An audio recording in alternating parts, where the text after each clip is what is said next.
Pasok ka.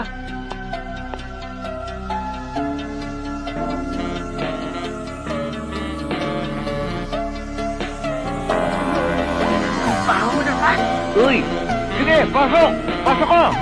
Siya si Ginoong Gon, ang top scorer sa Grand Quiz. Wow! Matagal na kitang hinihintay. Balita ko, laki ni Jean eh. O halika, maupo ka muna rito. Sandali po. Saan po ako ba naupo? Ha? Wala ba bakante lang ha? Hindi problema yun. Bakante natin. Parang ganito. Wala. Teka lang ha. Ato ba yung binder na yun? Sana. Andito lang yung kanina eh. Ano? Eto! Nakita ko na! Oh, Sano! Yan ang blessing of the ruler. Ang gantimpala para sa top scorer. Bilang kampiyon sa Grand Prix, ibinibigay sa iyo itong buong kastilyo. Ang kastilyo at ang bayan ay may populasyon na 10,000. Nabubuhay ang mga tao sa bayang ito ayon sa mga batas at kautusan na gagawin mo. Ito muna sasabihin ko sa'yo. Wala kang makikitang clue tungkol dyan kay Jean sa loob ng bayan at sa kastilyong to. Natumbo ko, hindi ba? Bata ka pa kasi, kaya ka nauto. Ututong bata! Hala, huwag mo sabing inaasahan mo na ang ruler na makikita mo si Jean. Tama ba ako? Hindi ko inisip yun! Hindi ko inisip na makikita ko sa game na to si Jean! Talaga? Eh di mabuti naman pala kung ganun. Ayos yun, kasi ang totoo, wala siya talaga rito. Ginoong Gon, lumilis na tayo sa usapan. Tingin mo naman. O ganito, nakumpleto mo yung 100 reserve card. Ibig sabihin, may isa pang event na magaganap. Sandali lang. Meron lang ako kukunin ha. Asa na? Oh, nakita ko rin. Kunin mo. Ano po to? Saan mo kaya? Sa binder na yan, pwede ka maglagay ng 3 card mula sa reserve pocket cards. Pwede mo madala at magamit sa totoong mundo ang mga reserve pocket card na ilalagay mo sa binder na yan. Kaya lang, hindi ka pwede magdala ng maraming kopya ng isang uri ng card.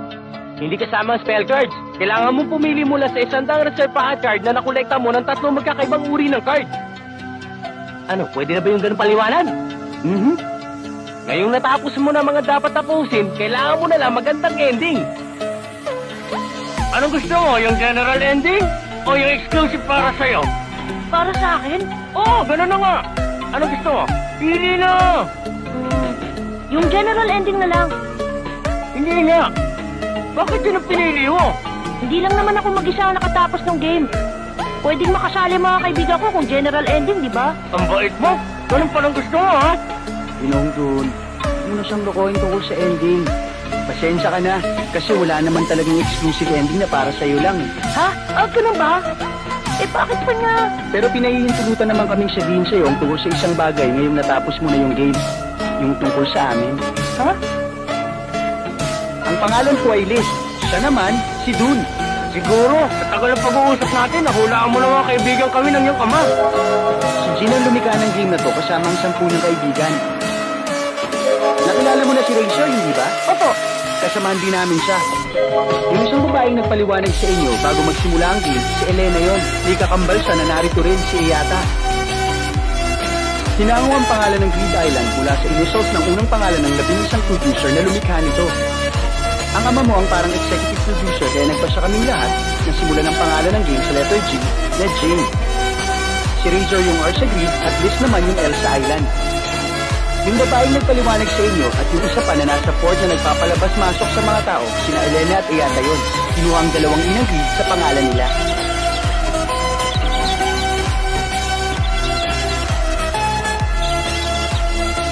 Ngayong alam mo na, hanggang doon na lang ang pwede namin sabihin sa'yo. Pasensya ka na.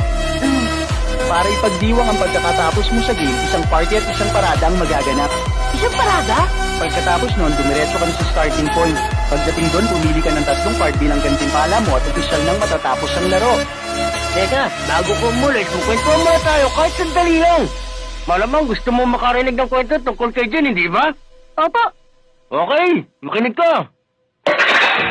Alam mo yung tatay mo, walang kasigsama. Nagloko ka ng kasamahan. Sarili talaga yun.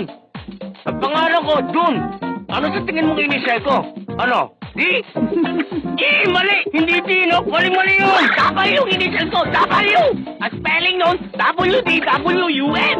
Pero huwag mo talaga yun! Kaya nilinaw ko sa kanya yun nung nag-iisip kami ng ipapangalan sa game na to. Sabi ko W yung initials ko. Pero alam mo ba kung ano sinabi sa akin ng tatay mo? Alam ko na, alisin na natin ang W. Mula ngayon, ang spelling ng Boon magiging DWUN.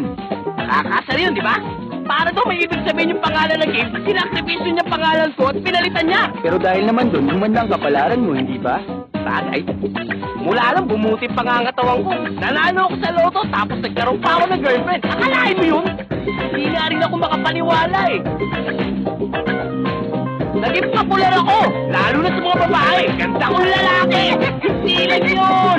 Pati nanay ko naniwala na rin na gwapo ko. Ibang klase talaga. Eh, ang sama ng tatay mo. Dahil sa kanya, daming babaeng umiyak na ako raw ang dahilan. Akalain mo yun?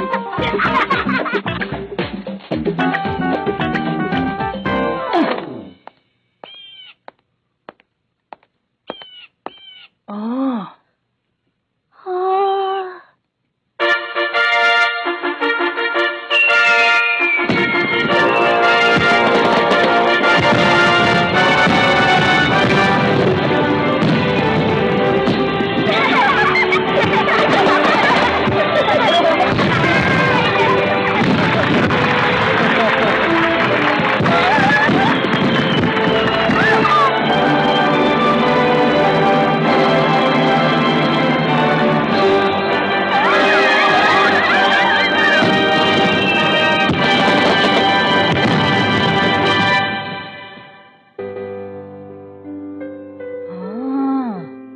Dumiretso na raw tayo sa starting point pag nakapili na tayo ng 3 reserve packet cards.